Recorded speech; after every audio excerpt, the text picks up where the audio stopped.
मेरे मुल्क से ही मेरी इज्जत है। मैं बोलूँगा सच, बजाऊँगा इन ऐवानों की घंटियाँ बार बार, जहाँ पर सुनी जानी चाहिए मेरी आवाम की सदाएं, अपीलें, आओ बका। आवाम के मसाइल हों या फिर उनके हों हल, इन तमाम तर चीज़ों से उठाएंगे पर्दा और देंगे एक जानदार तजिया। झूठ बोलते हो, वहाँ पे सुनो, बोलने के पैसे लेते हो।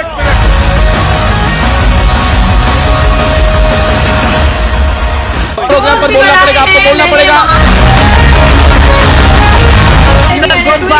मैं बोलूंगा, आप रुक जाइए, गद्दारी। भारत को सुनने की भी हिम्मत।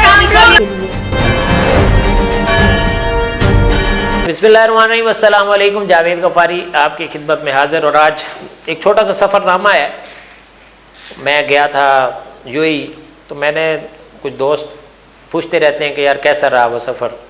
मैंने कहा मैं एक वीडियो की सूरत में वो बता देता हूँ ताकि बाकी जो लोग हैं वो भी, और किसी ने वीज़ा लगवाना होता है यूएई का, वो क्या तरीक़ाकार होता है, क्या प्रोसीजर होता है, वो भी मैंने कहा थोड़ा सा गाइड कर दूँगा। मेरा कैसा रहा ये सारा सिलसिला। मैं गया था एक मंथ के विज़िट वीज़ा पर, मार्च 17 फरवरी 2022 17 तारीख थी। एक मंथ का विज़िट वीज़ा था मेरा, जबकि 9 दिन की मेरी रिटर्न टिकट थी। मैंने कहा 9 दिन रहूँगा वहाँ पे। उस वक्त लगा हुआ था एक्सपो 2020, वो 31 मार्च को ख़त्म होना था, तो उससे पहले मैंने कहा वो देख लूँ एक दफ़ा, उसके बाद वापस आ जाऊँगा। वो मैंने देखा, उसके कुछ मनाजिर भी इसके अंदर मैं ऐड कर रहा हूँ। बट तो कितने रह गए नहीं आया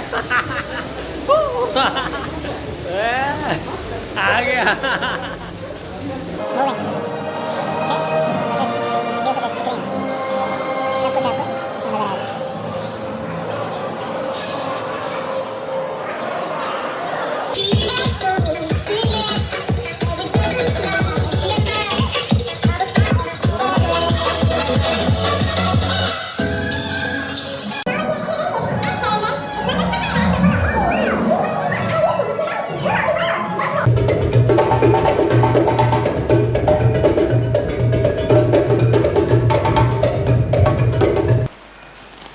और उसके बाद मेरा माइंड था कि मैं 9 दिन के अंदर अपना कंक्लूड करके वापस आ जाऊंगा, लेकिन हुआ कुछ और।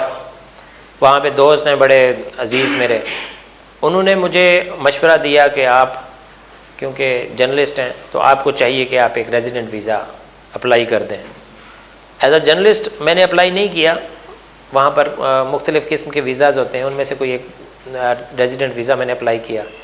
17 फरवरी को मैं पहुंचा था, 18 फरवरी को मैंने अप्लाई कर दिया, मेरा पासपोर्ट सबमिट हो गया। वो वीज़ा जो है अप्लाई किया मैंने, और विद इन 10 डेज़, क्योंकि मेरा अल्हम्दुलिल्लाह कोई प्रॉब्लम ही नहीं था, मेडिकली भी मैं फ़िट था और भी कोई इशू नहीं था।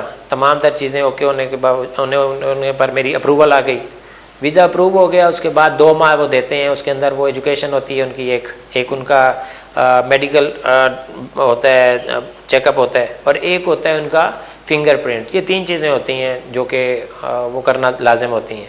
पहले इसका ड्यूरेशन कम होता था, लेकिन अब उसका ड्यूरेशन उन्होंने बढ़ा दिया है। मतलब आपकी एजुकेशन और जो मेडिकल है वो तो एक ही दिन में हो जाते हैं दोनों चीज़ें, लेकिन जो फिंगरप्रिंट है वो रश होने की वजह से वो 1 मंथ डिले करते हैं। तो मेरा 1 मंथ डिले हुआ, और उस प्रोसीजर को कह लें कि 24 अप्रैल तक वो होता रहा, क्योंकि मेरा 10 मार्च को वीज़ा अप्रूव हुआ था। 10 मार्च को वीज़ा अप्रूव होने के बाद मेडिकल और एजुकेशन जिस दिन आप मुकम्मल करते हैं, मतलब वो भी डेट होती है, विद इन वीक वो आपको करना होती है। उसके बाद आप जब अप्लाई करते हो तो उस दिन से 1 मंथ जो है वो स्टार्ट होता है। तो मेरा ये 23 को अप्लाई हुआ, और 24 को मेरा थंब इम्प्रेशन था या फिंगरप्रिंट थे, जो फाइनल कह लें कि वीज़ा का एक प्रोसेस है, वो हुआ। और वो होने के बाद आपको वीज़ा मिल जाता है। मेरा वो हुआ, 1 माह जब मुकम्मल हुआ तो मेरा जिस कंपनी से मैंने वीज़ा लिया था उसकी रिन्यूअल आ गई उसी डेट को। 24 को मेरा वीज़ा होता है और 25 को उस कंपनी की रिन्यूअल आ जाती है। तो वो कंपनी की रिन्यूअल होना भी उसी तरह ही ज़रूरी है जैसे कि आपकी नई कंपनी हो। उस कंपनी को 1 माह का वो वक्त देते हैं, इसको कहते हैं कि वो 1 माह के अंदर अपने वाजबात जो हैं साल पूरा होने के बावजूद वो भर सकते हैं। नहीं तो 1 साल के बाद वो फ़ाइन भी करते हैं और वो डिले का वो भी करते हैं, उसके चार्जेस भी एक्स्ट्रा लेते हैं, एक दिन का यानी कि वो फ़ाइन होता है।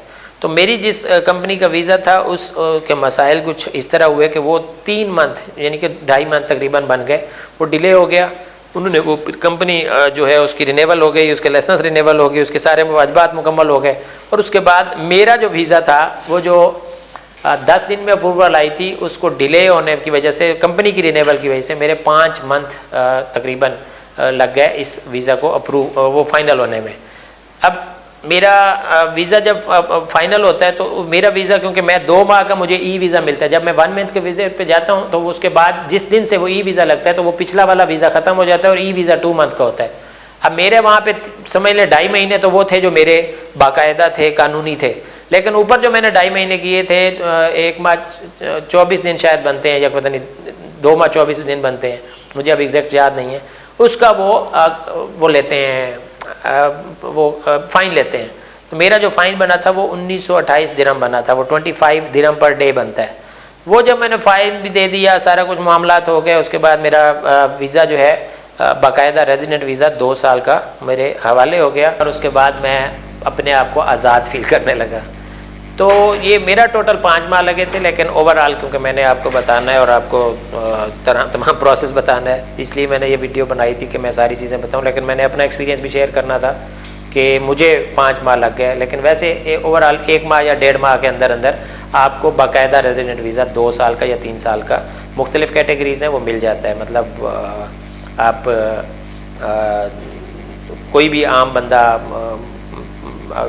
आपकी तालीम भी कम है, आपकी कोई स्किल है, आपका कोई और वो है मामला है, आप विज़िट वीज़ा पे जाना चाहते हैं तो वो तो यूएई का सबसे आसान है visit visa as a Pakistani. Pakistan के साथ उनके जो ताल्लुकात हैं वो बहुत अच्छे हैं, तो आप वो अप्लाई करते हैं तो आपको घर बैठे भी वो विज़िट वीज़ा मिल जाता है। 1 मंथ का, शायद 3 मंथ का भी है और उससे ज़्यादा भी है, 5 ईयर्स का मल्टी एंट्री वीज़ा भी है, 3 माह का सिंगल एंट्री वीज़ा है, 1 मंथ का सिंगल एंट्री वीज़ा है, वो आपको घर बैठे मिल जाता है। बिल्कुल आसान तरीक़ाकार है वो, उसके ऊपर वो कोई इतना बड़ा प्रॉब्लम नहीं है। लेकिन जब आप जॉब के लिए जाते हैं तो वो 2 तरीक़ाकार है, एक वहाँ पे जाके आपको रेजिडेंट वीज़ा मिलता है या जॉब वीज़ा मिलता है, दूसरा वर्क वीज़ा या वर्क परमिट उसको बोलते हैं, या फिर आज़ाद वीज़ा होता है, या फिर दूसरा तरीका ये है कि आप यहाँ से किसी भी कंपनी जो यहाँ पर हायरिंग कंपनीज होती हैं उससे ज़रिए अप्लाई करते हैं और वो आपका सारा प्रोसेस यहीं पे होगा।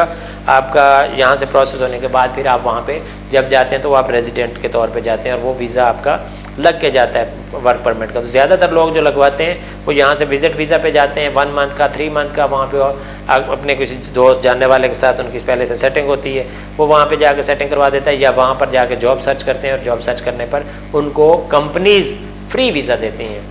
तो जब कंपनी फ्री वीज़ा देती है तो वो साथ आपको एम्प्लॉयमेंट भी देती है और उसके अंदर आपकी पे भी होती है, सैलरी भी होती है, वो फिर ज़्यादा हो या कम हो वो फिर आपकी किस्मत भी है और आपकी स्किल भी है कि आप किस स्किल के ज़रिए वो आप जॉब ले रहे हैं। तो वहाँ पे मल्टी जॉब्स हैं, मल्टी आपकी कंपनीज़ हैं जो आपको वीज़ाज़ देती हैं, मुख्तलिफ़ कैटेगरी के वीज़ा हैं वो आपको मिल जाते हैं। वहाँ पर आप ड्राइविंग करना चाहते हैं या दीगर जो मामला हैं, टैक्सी ड्राइवर बनना चाहते हैं, सबसे ज़्यादा पाकिस्तानी मैंने वहाँ पर देखा जो टैक्सी ड्राइवर बने हुए हैं, मुख्तलिफ़ पूरे पाकिस्तान से ताल्लुक़ रखते हैं। उनके वीज़ा जो है वो कंपनी लगवाती है, लेकिन उनका जो ड्राइविंग लाइसेंस है वो खुद अपनी पॉकेट मनी से, अपने पैसों से जो आप वहाँ से लेके जाते हैं यहाँ से पाकिस्तान से, उनके ज़रिए आप करवाते हैं। तकरीबन 8000 शायद कितने दिरहम, 500 दिरहम बताए थे या 300 दिरहम बताए थे जो उसकी लाइसेंस की फ़ीस है।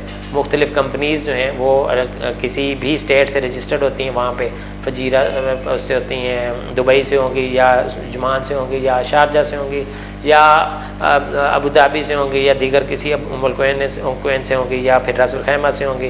तो ये किसी भी स्टेट से वो कंपनी रजिस्टर्ड होगी, वहाँ का वो वीज़ा अप्लाई करवाएंगे और उनका वीज़ा भी, लाइसेंस भी अप्लाई करवाएंगे। वीज़ा वो खुद फ्री देते हैं, लाइसेंस जो है उसकी फ़ीस वो चार्जेस लेते हैं और उसके बाद वो आपका प्रोसेस मुकम्मल हो जाता है। मतलब आप कोई भी कंपनी वहाँ पर ज्वाइन करते हैं तो 1 माह या 2 माह के अंदर आपका इस जो विज़िट वीज़ा पे आप जाते हैं इसके अंदर आपका वीज़ा लग जाता है और वहाँ पे आप अपने आप को और अपने ख़ानदान को यहाँ से वो कर सकते हैं। तो मेरा एक्सपीरियंस क्योंकि डिफरेंट था, मेरा वो कह लें कि शौकिया था एक वीज़ा लगवाना, या फिर आप कह लें कि मेरा तरीक़ाकार कुछ और था, तो उसमें थोड़ी सी मुझे तलखी का सामना करना पड़ा, लेकिन बहुत आसान है, बहुत ज़बरदस्त है, वहाँ की लाइफ बड़ी ज़बरदस्त है, वहाँ के रूल्स एंड रेगुलेशन बहुत सख्त हैं लेकिन अच्छे हैं, सिक्योर हैं। आप वहाँ पर जाके सिक्योरिटी फील करते हैं, आप वहाँ पर जाके मुआशी तौर पर भी मुस्तहकम हो सकते हैं, लेकिन ये कि आपका बैक जो है वो भी मजबूत होना चाहिए। जब आप बैक मजबूत के साथ जाएंगे तो वहाँ पर जाके आप अच्छी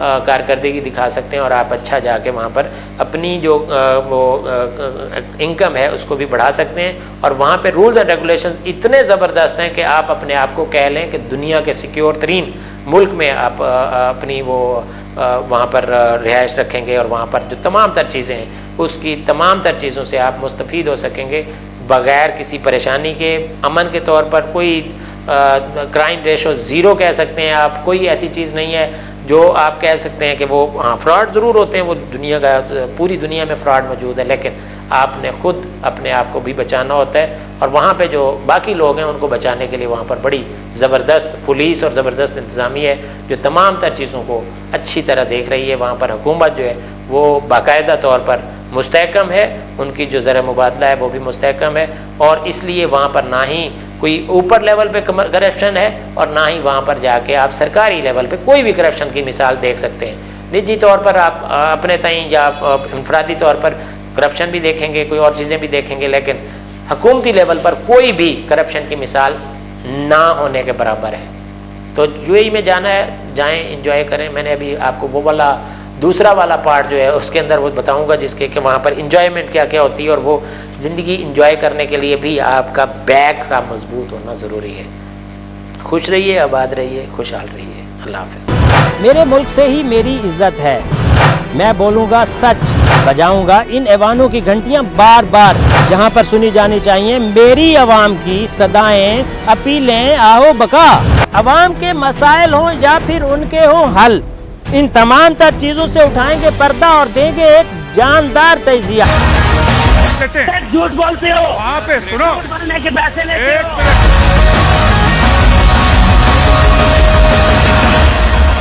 प्रोग्राम पर बोलना पड़ेगा, आपको बोलना पड़ेगा। मैं बोलूंगा, आप रुक जाइए, व्यापारी। भारत को सुनने की भी हिम्मत नहीं।